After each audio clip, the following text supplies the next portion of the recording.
everyone, Assalamu alaikum. I'm back with another travel vlog. অনেক দিন থেকে অ্যাকচুয়ালি অনেক মাস থেকে ইচ্ছা ছিল জাফলংয়ে যাব। লাস্ট জাফলংয়ে গিয়েছিলাম 2019 সালে আমার ফ্রেন্ডদের সাথে। অনেক মজা করেছি। এবারও আমার দুটো ফ্রেন্ডকে অনেক বেশি জোরাজুরি করে নিয়ে গেছি জাফলং। আলহামদুলিল্লাহ ওই দিনের ওয়েদারটা একটু শান্ত ছিল, লাইক ঠান্ডা ছিল না। এই কয়েকদিন পুরো জুন জুলাই মাসে এত বাজে গরম ছিল। আমরা বাসে রওনা দিই সকাল 11টার বাসে। আর ভাড়া আগে ছিল 60 টাকা, 2019 সালে। এত বছরে ভাড়া বেড়ে হয়ে গেছে 120 টাকা। সো ফাইনালি আমরা রাস্তার অনেক বাজে ঝাঁকুনি খেতে খেতে এই অতীব সুন্দর দৃশ্য দেখলাম না। আমি জাস্ট দেখে পাগল হয়ে গিয়েছি। এত বেশি সুন্দর আল্লাহর সৃষ্টি, এটা বলে বোঝানো যাবে না, এবং এটা ক্যামেরায় ধরাও যাবে না। এটা খালি চোখে দেখার যে সৌন্দর্য, camera can never do that.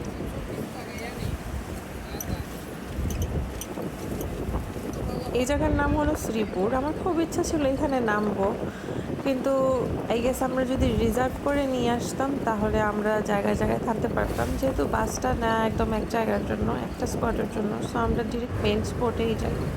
And I regret that main স্পটটা এত বেশি সুন্দর না। শ্রীপুর আর জয়ন্তা হিল রিসোর্ট, এই দুইটা জায়গা যত বেশি সুন্দর। পাহাড়ের কোনায় কোনায় এত সুন্দর ঝর্ণা ইন্ডিয়ার ওখান থেকে দেখা যাচ্ছে, এটা জাস্ট বলে বোঝানোর মতো না কি লেভেলের সৌন্দর্য।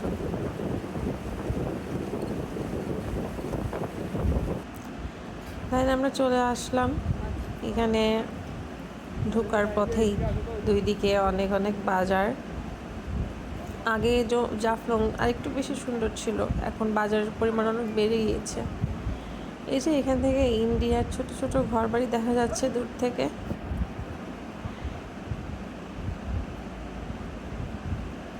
এই পাশটা একটু নীরব ছিল, ভালো লেগেছে। ওই পাশে অনেক বেশি মানুষ ছিল। তো আমরা এদিক দিয়ে হেঁটে নিচে নেমেছিলাম, কিছুক্ষণ এখানে দাঁড়িয়েছিলাম। এবার কেন জানি লাগলো পানি একটু কম, যদিও বৃষ্টি ভালোই হয়েছে গত 2 মাসে, এবং মাঝখানে একবার বন্যা হওয়ারও শঙ্কা হয়েছিল। স্টিল পানি অনেক কম পেয়েছি ওই দিন গিয়ে।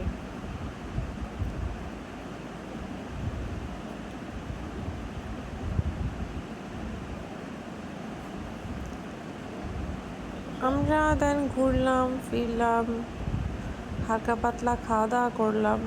ওইখানে কয়েকটা ড্রিঙ্কস খেলাম, অনেক ভালো লেগেছে। গুয়াভা ফ্লেভার, অরেঞ্জ লিচি ফ্লেভার। ড্রিঙ্কসটার নাম ভুলে গিয়েছি।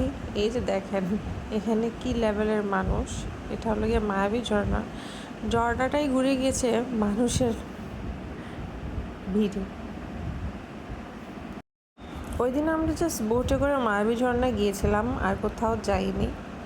আমাদের একটা র্যান্ডম প্ল্যান ছিল, তাই জাস্ট এমনি এদিক ওদিক ঘুরেছি, দ্যাটস ইট। এর পরের দিন আমার ঢাকা যাওয়ার প্ল্যান। সো আজকের ব্লগ এতটুকুই। আল্লাহ হাফেজ।